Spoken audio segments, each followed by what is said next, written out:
Greetings. You have tuned in to Awake, Arise, and Triumph Ministries.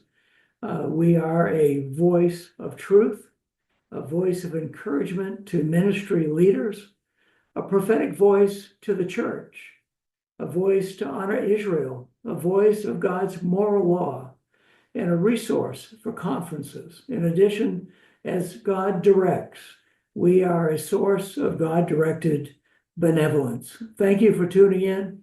I'm Dr. David R. Wood, and your host, and we will be picking up with our study shortly.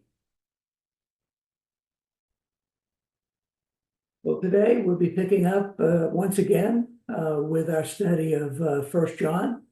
By the unction of the Holy Spirit, the Apostle John wrote this letter of great love to us. That seems appropriate since he seemed to be the apostle of love.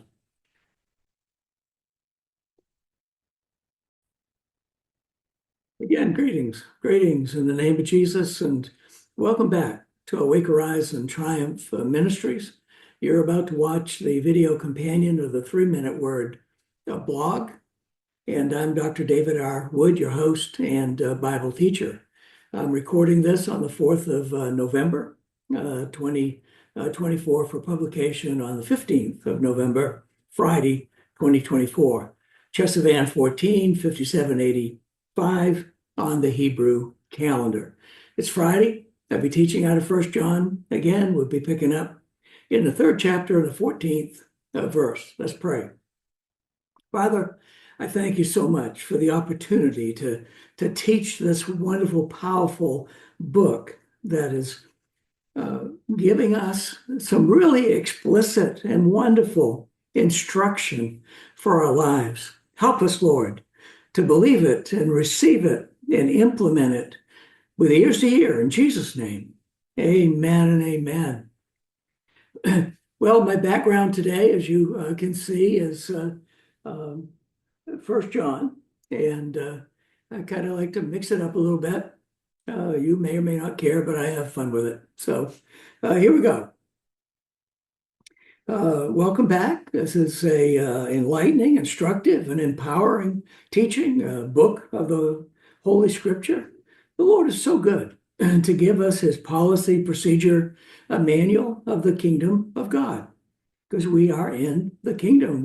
It's God and sons. It's us. The kingdom of God, if you haven't noticed, is not loosey-goosey, but a kingdom of laws. Obeyed, these laws bring prosperity and health and safety and eternal life. When these laws are not followed, ignored, go our own way, our own reasonings, the curse enters with its attendant poverty, poor health, lack of safety, and eternal damnation. None of which sounds really good to me, but you're in charge of your life. Just a note about poverty. I've repeated this before, but this whole poverty thing and this vitriol against Christians, particularly pastors and ministry leaders, being rich is just demonic. It is awful. It's terrible. It's persecution. It's also a sign that you're doing right. It's a right that you've entered. It's a sign that you've entered the covenant, and you're in good company. I'm not talking about, when I talk about poverty, I'm not talking about life on the street under the bridge. When one does not have an inheritance for their children's children, according to Scripture, as well as a continual overflow in their own life, so that they can shine, according to Isaiah 60 and 61. And further, the kingdom of God. That overflow is to help further the kingdom of God. If you don't have that, you are in poverty. Poverty is when you have just enough and your needs are met. But what about the kingdom? What about, which is to be our main focus? What about those around us? Selfish. Part of love is selflessness, and you got to have the bucks to do it. Poverty is of the wicked one. Overflowing abundance is of the righteous one. It's of God. It is everywhere in Scripture. Now let's turn to our text for today, 1 John chapter 3, verses 11 through 15, King James. Verse 11. For this is the message that you heard from the beginning, that we should love one another. 12. Not as Cain, who was of that wicked one and slew his brother. And wherefore slew he him? Because his own works, Cain's works, were evil, and his brothers, Abel's, were righteous. 13. Marvel not, my brethren, if the world hate you. 14. We know that we have passed. It's a good sign. We don't think of it that way sometimes, but it's a good sign. We have passed from death unto life because we love, agape, the brethren. He that loveth not his brother abideth in death. Don't sound good. So let's get on the love march. 15. Whosoever hateth his brother, thinks little of, despises, and so on, is a murderer. And you know that no murderer hath eternal life abiding in him. Today I'm picking up with that 14th verse. Really think about, this verse. This should be very sobering. Many people are comforted falsely by having said the so-called sinner's prayer and going to church regular, but in reality are not saved. Whether they were ever saved is not my field of responsibility. As someone said, it is above my pay grade. Perhaps most of you have heard there is a difference between loving, agapeo, a person, and not liking a person. Some people may just grate on you or on me. And it's an all-day job, loving them, quite frankly. Now, I know you know what I'm talking about. It seems that the problem is not so much with them as within us, each one of us. We must constantly remind ourselves that God loves them just as he loves us, just as he loves Jesus. Jesus paid the same price for them as for us. Let's get over it. They, like us, are in the image and likeness of God. They, like us, have a vital place to occupy in the kingdom of God. Their rough edges are between them and God, just as ours are between us and God. And we all got them. You like to think you don't, but yeah, just take it from me. One who carries a continual hatred and does not forgive and repent loves not his brother and may be spiritually dead. There's a great danger in not loving one another. We saw that in our text. Sometimes we just have to do it as a confession of faith, as a function of our will, intentionally, on purpose. It may not feel good, but we are not guided by feelings, but by the word of the living God, and that alone, dear ones.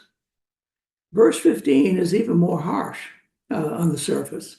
It seems that the apostle wants to drive home for our sake and that of the kingdom of God, how important love, this is agape, agapeo. I want to keep reminding you of that. It's not this, the love of the world that's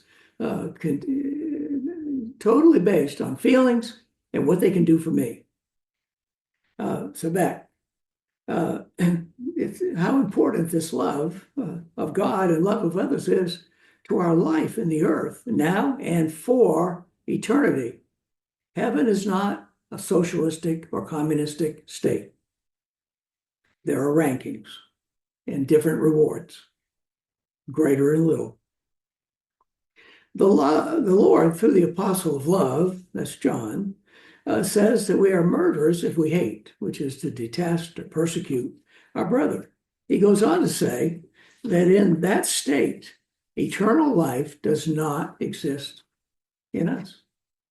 This state of mind may or may not involve an actual murder, hopefully not, a killing of another, but it is the same Spirit abiding, being allowed to abide, live with us.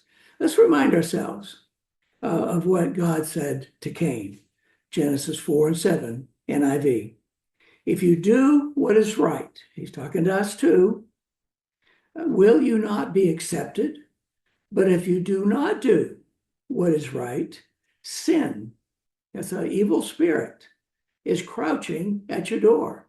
It desires, the spirit desires to have you, but you must master that evil spirit. We must master love as well, subduing the spirit of hate or of murder, and exercising the fruit of love, as well as the other 8 fruits of the spirit. What will we do? What will we do? It's our choice. Will we choose life or will we choose death? So what's the take home? 1, we must master love, love of God, first of all, and people, displacing all hate from our minds, our thought life. 2, we have absolute control over sin. So does the sinner. The evil spirit of sin. We alone make the conscious choice to sin or do righteously. 3, hatred of people has no place, 0, in the kingdom of God here, and certainly not in heaven. Lord willing, I'll pick up right here next Friday after a brief word about the assassination of President Kennedy. Remember, we love you. The Lord loves you. There's nothing you can do about either one. Well, thank you. Thank you for watching. Please acknowledge and share and subscribe to the YouTube channel. Send us your testimonies, the good things that God is doing. Send us your prayer requests. We'll stand with you in faith and prayer. Pray for me, pray for this ministry, and pray sincerely about becoming a financial partner of this ministry. And go in wholeness as you go in obedience. Numbers chapter 6, verses 24 through 26, King James. Verse 24, the Lord bless thee and keep thee. 25, the Lord make his face to shine upon thee and be gracious unto thee. 26, the Lord lift up his countenance upon thee and give thee peace.